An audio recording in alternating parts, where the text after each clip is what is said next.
देख लो। वो हो जाता है ना वो क्योंकि एक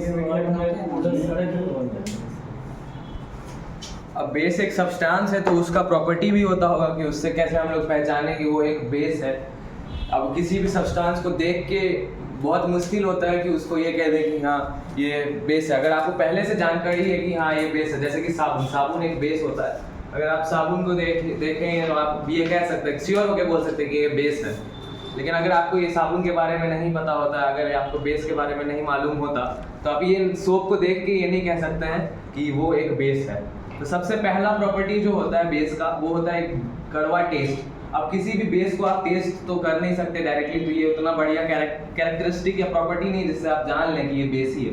लेकिन जैसे कि बेकिंग सोडा है, ऐसे जैसे भी बेसेस हैं, ये बेसेस जो है उसको आप टेस्ट करके बता सकते हैं ये बेस है। साबुन भी कई हद तक आप खा सकते हैं, लेकिन उसको रिकमेंड नहीं करूंगा मैं। फिर अगला होता है सोपी टच, मतलब उसको टच कीजिएगा ना साबुनी सा फील आएगा आपको। जैसे आप बेस को टच किए, बेकिंग सोडा को भी टच कीजिएगा, ऐसा जरूरी नहीं कि साबुन को ही छुइए तो आपको लगे कि हाँ ये बेस है मेरा। नहीं, वो आप बेकिंग सोडा को भी थोड़ा टच कीजिएगा तो थोड़ा स्लिपरी सा टच या साबुनी टच उसमें आएगा। ठीक है। फिर आता है फिर red litmus paper. Litmus paper generally जो है पर्पल होता है, लेकिन इसको रेड और ब्लू में कैटेगराइज इसलिए कर दिया जिससे जो थोड़ा सा भी चेंज हो तो तुरंत आपकी कलर आंख में पता चल जाए, आपको देखने से पता चल जाए कि इसमें रिएक्शन हो गया है, और आप उसको देख के बता सके कि ये एसिडिक रिएक्शन हुआ है कि बेसिक रिएक्शन हुआ है। तो जो रेड लिटमस होता है उसको नीला में बदल देता है, मतलब ब्लू में बदल देता है। फिर अगला आता है कि वो इलेक्ट्रिसिटी कंडक्ट करता है। तो इलेक्ट्रिसिटी कंडक्ट करने का मतलब यह हुआ कि इलेक्ट्रिसिटी जब अगर दो तार है और उसमें मतलब बीच में पूरा कटा हुआ है कहीं से, मतलब उसमें चांस ही नहीं है कि वो इलेक्ट्रिसिटी पास हो सके, तो अगर उसके बीच में आप डाइल्यूटेड जो है बेसिक सोल्यूशन डाल दीजिएगा, बेसिक सोल्यूशन डाल दीजिएगा, अगर आपने उसको सही तरीके से डाला है वहाँ पे, तो बहुत ज़्यादा अधिक से अधिक चांस है कि वहाँ पे इलेक्ट्रिसिटी का फ्लो कंटिन्यू होने लगेगा। फिर अगला होता है जो मेटल के साथ, कुछ मेटल के साथ, सारे मेटल के साथ नहीं, वो मिलके हाइड्रोजन गैस का फॉर्मेशन करता है।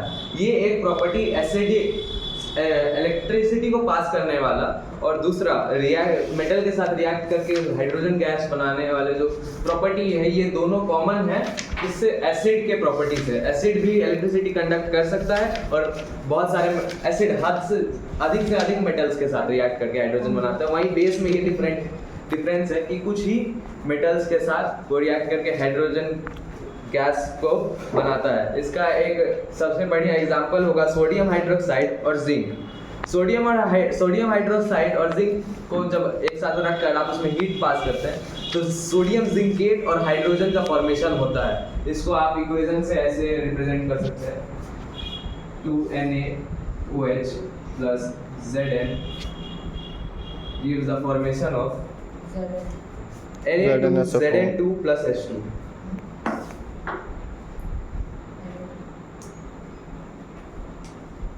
H2 मतलब हाइड्रोजन गैस। इसको एक एक्सपेरिमेंट से तभी देख सकते हैं जैसे कि जिंक ग्रैन्युअल्स लीजिए, फिर उसमें सोडियम हाइड्रोक्साइड 5 ml के करीब सोल्यूशन उसमें मिलाइए और उसको हीट कीजिए यूजिंग बर्नर। और फिर जो एक्सपेरिमेंट हमने एसिड के साथ किया था हाइड्रोजन गैस को देखने के लिए, वही वो वहाँ पे मिसिंग है। हाँ नहीं, वो ऐसे रहेगा, जिंक वो सॉल्यूशन वैसे ही है। ऑक्सीजन कैसे आएगा, जिंक ले रहे हैं ना। 2NaOH, oxygen missing. वो हाँ,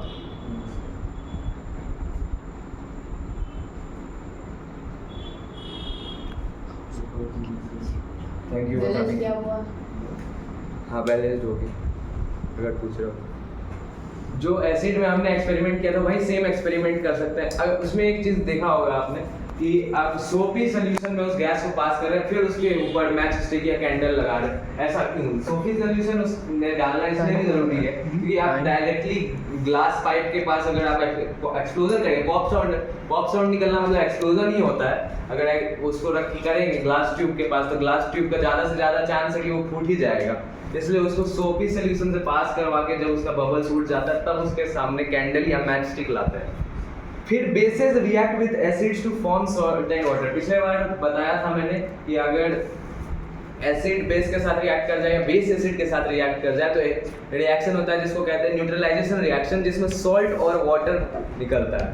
तो अगर हाइड्रोजन आयंस को हाइड्रोक्साइड आयंस के साथ, तो एक अगर एसिड और बेस में से हाइड्रोजन आयंस और बेस में से हाइड्रोक्साइड आयंस अगर ले ले और दोनों को मिक्स कर दे तो हम लोग को मिलता है वाटर और सॉल्ट जनरली मिलना चाहिए, लेकिन इस रिएक्शन में हमने एसिड से हाइड्रोजन आयंस और बेसिस से हाइड्रोक्साइड आयंस लिया, इसलिए दोनों ने मिलके OH का एक ऑक्सीजन और हाइड्रोजन और हाइड्रोक्साइड का एक हाइड्रोजन मिलके H2O, जो मतलब 2 हाइड्रोजन के मॉलिक्यूल्स और ऑक्सीजन एक ऑक्सीजन वाटर का फॉर्मेशन देता है। इसको हम लोग इससे ऐसे रिप्रेजेंट कर सकते हैं OH आयन और H2O।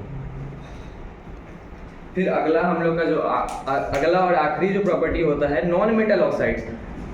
एसिड और अगर आपको बेस के बीच में अगर डिफरेंस लिखने बोला जाए तो आप क्या लिख सकते हैं कि एसिड जो है मेटेलिक ऑक्साइड के साथ मिलकर सॉल्ट और वाटर बनाता है और बेस जो है नॉन मेटल के ऑक्साइड्स के साथ सॉल्ट और वाटर बनाता है। इसका एक एग्जांपल हो सकता है calcium hydroxide plus carbon dioxide gives the formation of calcium carbonate plus water. इसको ऐसे रिप्रेजेंट किया जाएगा अगर आपको इक्वेशन लिखना है इसका।